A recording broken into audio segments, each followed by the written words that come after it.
quickly bring on Sullivan Absher, and then we're going to talk to Debbie Otting. So we've talked a lot of defense here in the last couple of minutes here, Sullivan. So we need to bring in some guys that are going to be responsible for some scoring some points. So we appreciate you coming on with us, man. Oh, yeah. What's today? I mean, it's been a wild journey, man, for you. Let's just talk about kind of what today is like, what it means for you. Oh, I mean, today was just a formality, really, because I mean, from what was it, May 13th? I mean, it's been settled for me, but just to finally sign and get it out of the way, and having all these other guys sign and finally, make it official. It's a really good feeling, just to have it all settled and done. So I want to kind of go back a little bit, Sullivan, because it was wild kind of as an outsider following your recruitment. There was a lot of talk about it was going to be Clemson, and Clemson was going to go. And then you made a visit to Notre Dame in April, I believe. And that started to kind of change things pretty quickly for you. What was it about sort of that lead up to that visit that just kind of solidified, like, yep, this is what I'm leaving the Carolinas. I'm leaving the beautiful, East Coast, and I'm going to go to Indiana, right? Well, yeah. I mean, the biggest thing is, like, my parents raised me to not, stay home my entire life. They wanted me to go and do what I wanted to do. And really the moment that did it for me is me and my mom are sitting in the, I think we were staying in the Ivy Court Inn, which is right across from the Goog, like across the road there. And the sun was going down. This was right after we had, I think we had just finished eating dinner, and the sun was setting, and we had a perfect view of the Golden Dome from my room. In that moment, it just kind of hit me in my heart. I was like, I just don't know if there's anywhere else that I need to be. Like, this place is special. I need to be here. So yeah, that was the moment that really did it for me. And I mean, Clemson, I'm not knocking them, but it was almost just too much like home in a way, I guess you could say. But yeah, that was the moment that did it for me. Sullivan, I think it's a unique thing, Ryan. I just want to ask him this real quick, because we're going to have Debbie Otting, the mother of Joe Otting, on this class. And it's such a unique class because Joe is from Kansas.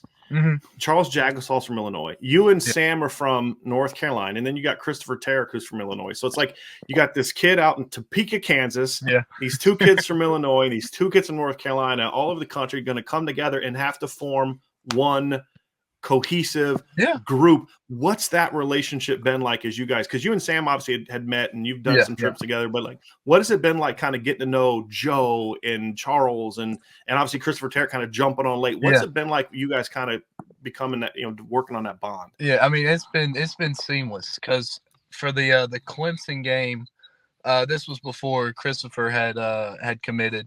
It was the four of us there, me, Joe, Sam, and Charles. And I mean, because we had already, like, we have several group chats, and we play Xbox at night several times a week. So I mean, it's really just getting to meet him in person. And I mean, I still haven't met Christopher in person, but me and him Snapchat and keep up with each other on Instagram all the time.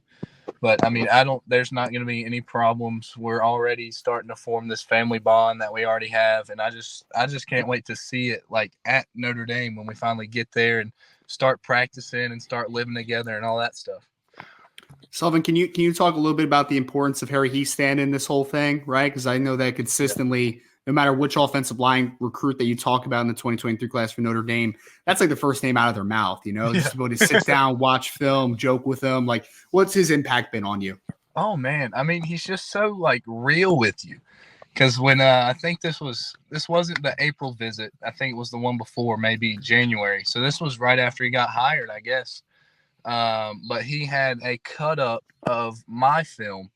And I mean, he was grading it, and he was doing all this stuff like I was already playing for him. I was like, dang, he's being kind of tough on me. But that's when I knew, like, there's no bells and whistles. I mean, this guy's the best in the business at what he does. I mean, he's got countless all pros and pro bowlers and in the NFL. And I was like, I think it'd be a smart decision for me to come and play for this guy.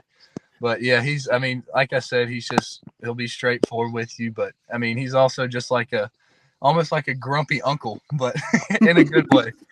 Well, I want to ask you about that, Sullivan, because look, let's be real. If a quarterback walks into the room and a coach is doing that, if a receiver, a running back, a corner, a safety, that's not going to be a good recruiting tactic. What is it about offensive linemen that you're like, dude, this guy's kind of ripping my game apart? Why did that matter to you, right? Like, what was the importance of that? Like I said, like when I was going on all these visits, I tried my best to kind of look through all the bells and whistles and the red carpets and the photo shoots. I was like, what is really going to help me when I'm here? And that's what Coach Hiestand did a great job of when I was on these visits. Because, I mean, he let me sit in on meetings, go to team breakfast. I mean, when I was up there, we watched like the AFC Championship game. And, I mean, just really give me the day in the life of what it's like to be coached by him. And, I mean, offensive linemen, of course, they don't get credit. They don't. So I guess it's just kind of us being used to, I guess, the grittiness and the tough life in the trenches that, like, I don't need a coach to blow hot air at me, you know. Like, just tell me how it is. Tell me how I can get better, how I can help the program. So that's really what Coach Hiestand does is he'll, whether you like it or not, he'll tell you what's going down. Last thing, Sullivan, we'll let you go. Here's the thing for me. Like, one of the challenges for me as an evaluator of your film is I never saw you pass block. Yeah. Like, how do you, like, what is the kind of the plan that you guys have had? I mean, I know you have, right? I'm being somewhat hyperbolic, but not a lot coming from sort of an option offense. Obviously, that's going to be the biggest transition for you, I would assume. Like, what has the conversations been like for you guys as far as, like, what is the plan to get that? I mean, it's muscle memory, man. Like, you know how to come off and fire off and hit somebody, right? But it's a passive movement. Pass blocking is somewhat of a passive or aggressive thing. What's the plan for that? And, you know, I mean, I will say, like, at camps and I've got a trainer on the side who I work with, you know, 3, 4, 5 times a month sometimes, just going to, he's just working on pass setting and different stances and steps and all that. But this past week, me and Sam played in the Shrine Bowl, and because of course we aren't going to run a triple option in an all-star game.